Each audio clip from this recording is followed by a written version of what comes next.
takdir nggak bisa dirubah, yang bisa dirubah itu angan-angan. Apakah angan-angan itu sama dengan janji, Gus? Banyak kan para umat Islam selalu mengharapkan untuk ketemu dengan Lailatul Qadar. Itu secara hakikat bagaimana?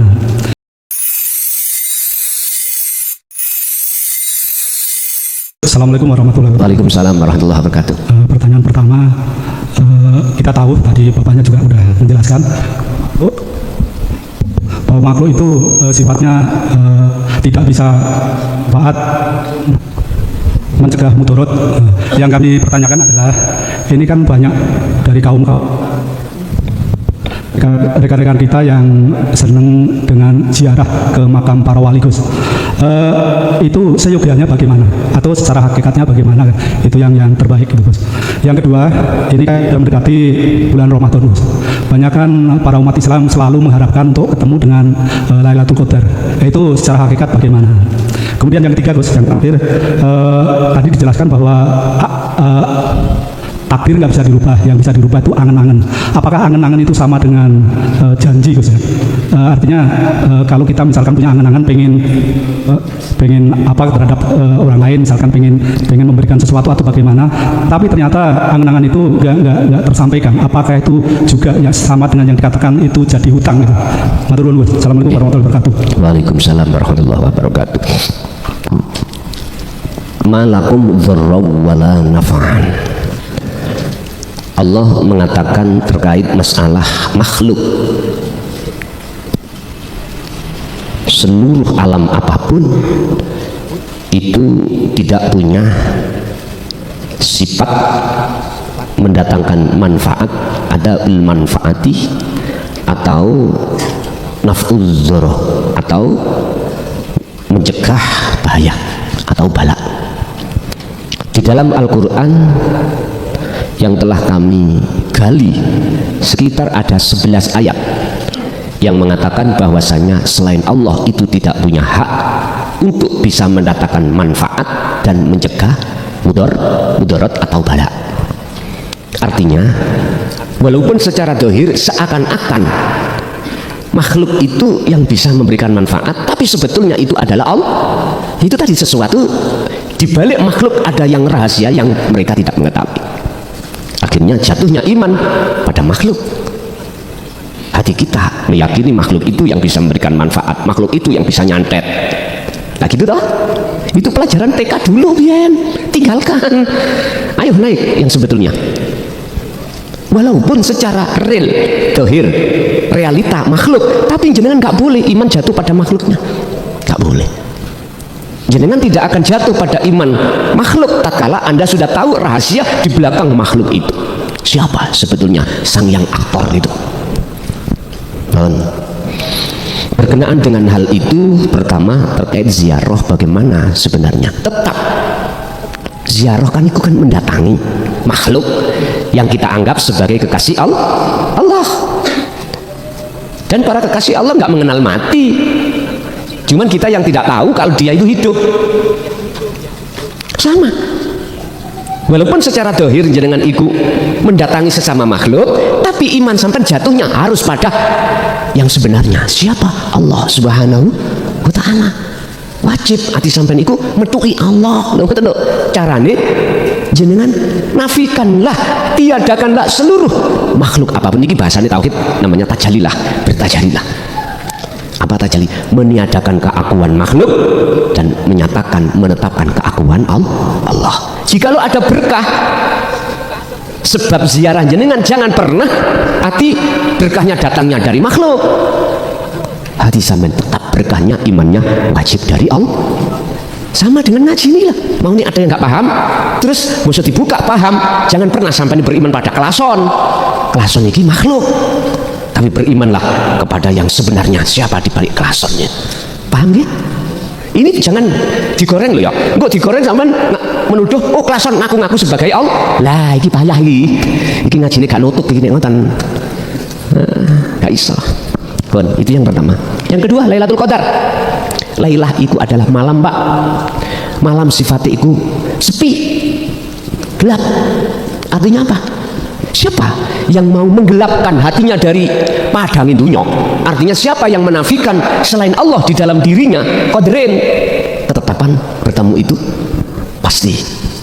Sebab ngeten, syarat sampean kali kula diterima Allah dan ketemu Allah sebagai kekasihnya, syaratnya mung kalih. Siji asah lah, apa namanya, meditasi sampean mau. Biasakanlah dalam hati merasakan kehadiran Allah. Sebab dengan begitu nanti dalam hati sampean itu yang muncul rasa itu akunya Allah.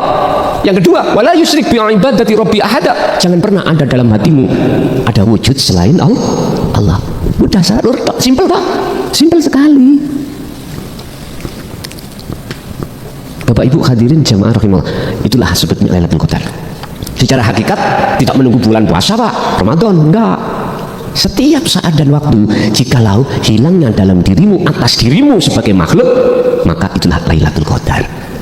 Makanya disindir dalam sebuah makalah, kalau nggak salah, orang yang bertafakur sesaat itu lebih baik daripada beribadah 70 tahun. Hah? Ayo, apa maksudnya tafakur? Itu tadi, jenengan tahalli ketajali, nafi istad, hatimu diam, rasakan kehadiran Allah, wujudnya dalam dirimu yang kusebut khafiyun, sesuatu yang rahasia tadi. Nantilah jenengan dibimbing oleh Allah. Nek sering-sering kok ingat, sampean sering-sering, sampean kok dibimbing Allah diri atas kefahaman apapun. Akhirnya hati sampean itu mudah ingat pada Allah. Angan-angan, angan-angan itu cipta-cipta Pak. Mohon maaf belum masuk pada iradah. Angan-angan. Nanti kalau sudah masuk pada iradah, kekarapan jatuhnya di hati. Kalau angan-angan biasa itu di akal. Tinggal angan-angannya itu angan-angannya ahli syariat atau ahli hakikat. Kalau ahli syariat, angan-angannya di akal. Muter-muter. Ini iki umpama duwe montor nu enak bae kabudanan. Kangen nggih? Angen-angen. Karena habis melihat orang naik mobil. Saya coba jenengan ada di hutan. Gak mungkin akan muncul angen-angen beli mobil. Jalannya nggak ada kok. Berhubung kita dekat pada orang-orang yang punya mobil, angen-angen. Nah, angen-angen ini nanti akan jatuh cipta-cipta pada iroda pangroso. Iya, akhirnya muncul kehendak. Terus, ini kan belum keluar Pak, masih mumut-mumut di dalam. Kekarapan akhirnya tindakan jenengan ini kerja harus giat, cari uang harus giat. Apabila ingin mendapatkan mobil, kadang-kadang wonten Pak. Nafsu ke bisiki merampok wae cepet, nyolong wae cepet, utang wae cepet, walaupun nyicil rapopo.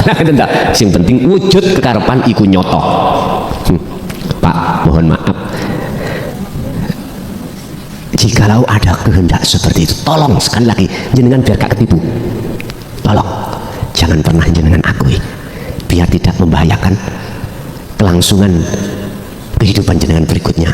Kadang-kadang kan kita punya hitung-hitungan, kerja 1 bulan aku mendapatkan 10 juta, angen-angen hati kayak nyicil 5 juta. Oke, tinggal 5 juta buat kehidupan dalam rumah, cukup nggih? Cukup. Oke, itu mal-malan kita atau hitungan-hitungan kita tidak tahu di tengah jalan ada apa. Jarang kita memprediksi. Ternyata setelah kita mengambil mobil dan ber-DP, terus kita dapat cicilan 5 juta, mohon maaf, Allah berkehendak lain, tidak sesuai dengan apa rencana hati sampean. Apa? Cicilan tinggal, mohon maaf loh, 1 tahun PHK. Ngeluh no mboten? Ngeluh toh? Ngeluh. Coba kalau jenengan itu rencana tadi, sampean tetapkan rencana Allah. Bukan ngeluh sampean. Enjoy. Wa may yattaqillaha yaj'al lahu mahrajan wa yarzuqhu min haitsu la yahtasib. Barang siapa yang betul-betul memegang teguh akhlak kepada Allah dalam hal kehendak, yang disebut ayat itu takwa, mohon maaf, wa yarzuqhu min haitsu la yahtasib. Jikalau jenengan mendapatkan kesulitan, itu tadi contoh di PHK, ya. Wa yarzuqhu min haitsu la yahtasib. Allah pasti akan memberikan solusi datangnya yang tidak kita sangka. Tapi mboten bingung. Jenengan kali kula bingungnya iku sebab keluar dari program apa gimana? Keluar dari rencana. ternyata kurang 1 tahun cicilan kita di PHK. Waduh, kerjanya di PHK, bisnisnya kalau kita bisnis jatuh. Pusinglah kita. Akhirnya lebih parah lagi, jenengan iku dengar saran teman, uang 1 juta digandakan menjadi 100. Pak, Bu, iki ketipu sampean iki. Sampean sadar? Ketipu sampean. Nggih, ketipu. Kula niki rada setengah mantan. Dulinan babakan ngono kuwi. Lewat teman-teman. Koyo iya tapi asline ora. Mboten Pak, mboten hak gak bener. Nek sampean umpama aku ora dhewe, duit kula dilebokno ning kotak. Itu cuman nyun sewu ya, 100 iku jadi 100.000 jadi 1 juta. Sampean gak roh trike wong iku apa en? Coba kok roh. Kadang-kadang godhong di anu dadi uang. Kula dimohon maaf oleh karena aku tahu ketipu Pak. Ngoten. Iki korban wis ora percaya. Nek sampean kepingin pol-polan tenan, langsung nang Allah. Lewat malaikat Jibril, tapi yo gak rupa godhong dadi uang, mboten. Iku dinar tapi logamnya logam emas, barusan proses didol lewat tuku emas baru. Wonten niku kula tahu sendiri carane niku wonten, tapi tinggal kuat napa mboten. Mulai bar isya sampai niki sampai subuh kongkon maca surat Ikhlas 10.000. Nate kula lampahi niku gak iso tangi kula ngeten kula. Kaya wonten linggisi, wis kapok lho. Nggih. Dereng hasil. Dereng hasil. Lah durung hasil mriku wonten linggisi ya, Pak. Mboten asal obah, mboten asal senden kongkon lungguh tahiyat awak, tahiyat akhir. Nek miturut kitab apa kitab Mabaul Hikmah itu harus dibaca 10.000, harus ada sajadah 2 atau paling enggak 1. Tapi syaratnya sampean kudu ngwangen-wangen. Nanti kalau itu diterima Allah, dinar niku dirham niku wonten nisar saja. Kula manten sapa tak buka. Ya Allah Pak kelabang. Sing ono kelabang. Lah nisar lemah. Nah, wis kapok kula. Bapak Ibu hadirin, angen-angen apakah itu merupakan satu janji? Kalau kita bahasa syariat Pak, selama belum diucapkan itu tidak janji. Syariat lo ya. Cara hakikat rencana itu kan di dalam hati, ya tak? Dalam hati. Boleh saya katakan, jenengan katakan sebagai janji Allah. Tapi jangan pernah kau mengatakan janji kita. Jangan. Sebab kalau kita di dalam pikiran angan-angan masuk di dalam hati jadi kehendak, terus itu sampai akoni kehendak sampean, itu boleh jadi janji. Terus kalau janji, mohon maaf bisa apa kita untuk menyelesaikan janji itu? Padahal kita sifatnya manusia, la haula wala quwwata. Biar tidak terhukumi, maka jadilah kau seperti wayang. Berarti tidak punya daya upaya, kekuatan apapun. Artinya bila mau terjadi kekuatan dalam diri kita atau kehendak apapun, katakan dalam hati itu kekuatan Allah, kehendak Allah, udah cukup aman kita.